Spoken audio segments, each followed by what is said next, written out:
Banyak smartphone baru muncul di tahun 2021, dari yang real flagship terbaru sampai segmen mid-range yang saya pikir luar biasa variatif. Dan value deal banget kayak lini Poco X3 Pro, F3, Mi 10T Pro, dan lain-lain. Namun daripada nama-nama baru ini, flagship Xiaomi resmi tahun 2020 yang ini super menarik loh untuk dimiliki. Untuk tim mendang-mending, mari kita bahas smartphone flagship yang mending dibeli di tahun ini.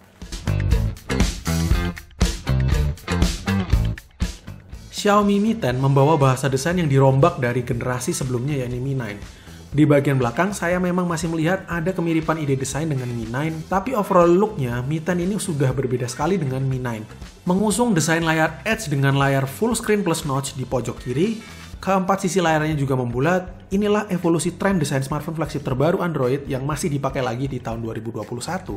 Jadi Mi 10 ini udah terlihat modern banget. Sisi depan belakangnya membulat, sehingga nyaman digenggam, ukurannya juga relatif manageable, meskipun ya udah masuk ke teritori yang gede banget sih ya.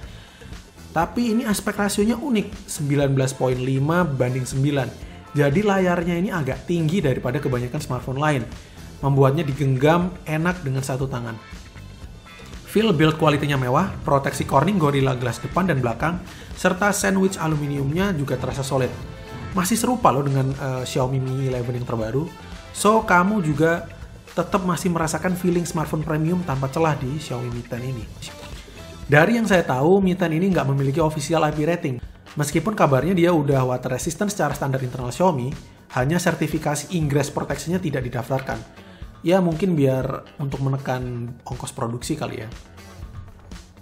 Masuk ke bagian display, 6,67 inci Super AMOLED by Samsung dengan resolusi Full HD+, refresh rate 90Hz dengan typical brightness 500 nits, sehingga cukup cerah di bawah sinar matahari meskipun banyak yang jauh lebih cerah lagi di tahun 2021.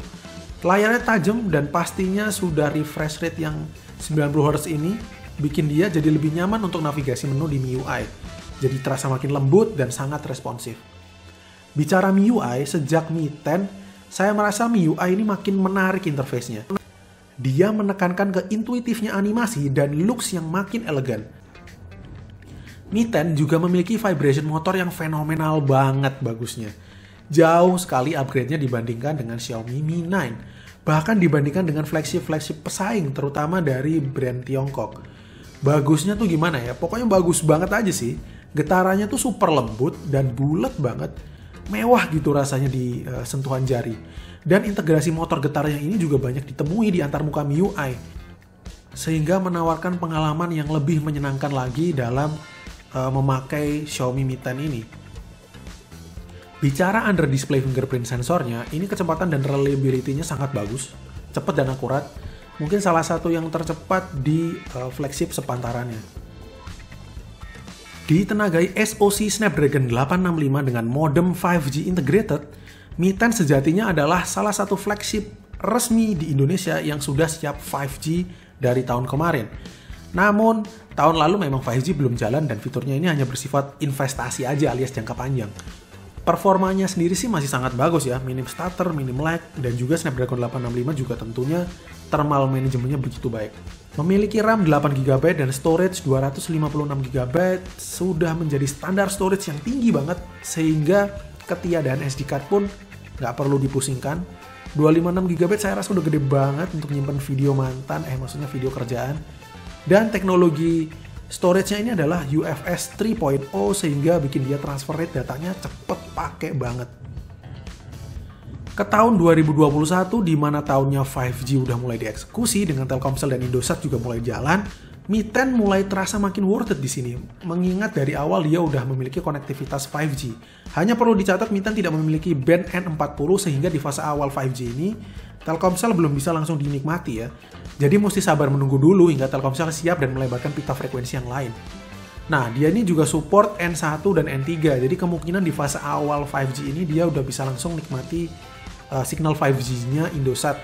But anyway, bagi saya 5G sekarang sih bukan prioritas utama ya, karena saya sendiri pun berdomisili di daerah yang sepertinya sih implementasi 5G-nya bakalan agak lama juga.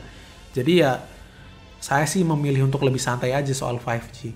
Yang perlu dicatat adalah versi resmi Mi 10 ini hanya diberikan single SIM. Meski sebenarnya emailnya ada 2 dan bisa di-unlock dengan cara flashing ROM EU, tapi tentunya ini cara yang nggak bener-bener saya rekomendasikan ya. Punya baterai berkapasitas 4780 mAh dengan fast charging 30 watt out of the box. Satu kata, puas men. Baterainya awet banget, serius. Saya udah pakai Mi 11 juga dan Mi 10 ini jauh lebih hemat. Tentunya memang karena Mi 11 juga punya resolusi layar yang lebih tinggi 2K dan SoC-nya juga Snapdragon 888 yang kayaknya agak boros juga ya. Tapi mengingat Mi 10 ini adalah produk pendahulunya Mi 11, makin terasa seneng aja gitu user Mi 10 ya nggak? Berkurang satu alasan untuk upgrade ke Mi 11. Screen on time-nya sendiri 8 jam lebih lah pastinya. Seharian full kerja sampai tengah malam tuh masih bisa sisa 35%, bahkan sampai keesokan harinya pun masih kuat. Jadi normalnya tuh ya 1,5 hari lah. Dengan ngecas 30 watt juga, dia full charge sekitar 1 jaman aja.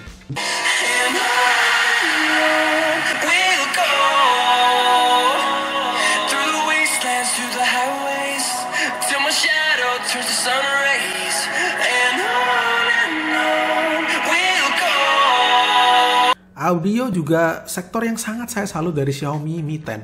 Bahkan di aspek ini pun Xiaomi masih tetap menggebrak persaingan dengan flagship lain. Seakan benar-benar niat untuk jadi real flagship. Di tahun 2020, saya rasa ini salah satu flagship resmi paling bagus speakernya tahun lalu. Mungkin hanya dikalahkan oleh gaming phone seperti ROG Phone 3. Itu pun dengan speaker grill yang jauh lebih gede ya.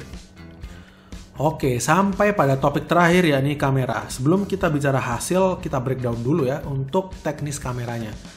Sensor utama Xiaomi Mi 10 ini berbasis sensornya Samsung yakni ISOCELL Bright HMX 108MP. Sebuah custom sensor yang juga dipakai di S20 Ultra dengan modifikasi yang sedikit berbeda.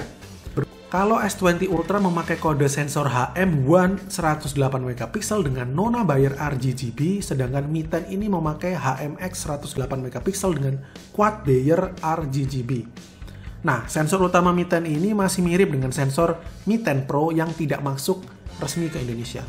Namun, kesamaan kameranya berhenti di sini, sebab sensor lain dari Mi 10 mendapat downgrade yang signifikan dari saudaranya Mi 10 Pro. Sebut saja kamera ultrawide-nya turun dari 20MP f2.2 Sony IMX350 ke sensor 13MP f2.4. Dan dua sensor sisa di Mi 10 Pro yang begitu gahar, yakni sensor Samsung ISOCELL S5K 2L7 12MP dan sensor 5x zoom OmniVision 8MP yang mendukung OIS, digantikan dengan sensor kamera yang cukup menyedihkan, yakni sensor kamera makro 2MP dan sensor depth yang juga 2MP tok. Jadi diskon besar-besaran di kedua sensornya yang terakhir saya sebut ini, ya praktis kita cuma berharap dari sensor kamera utama dan ultrawide-nya aja ya untuk kualitas. Berbicara real kualitas kameranya, saya rasa kamera utamanya itu sebenarnya udah bagus banget.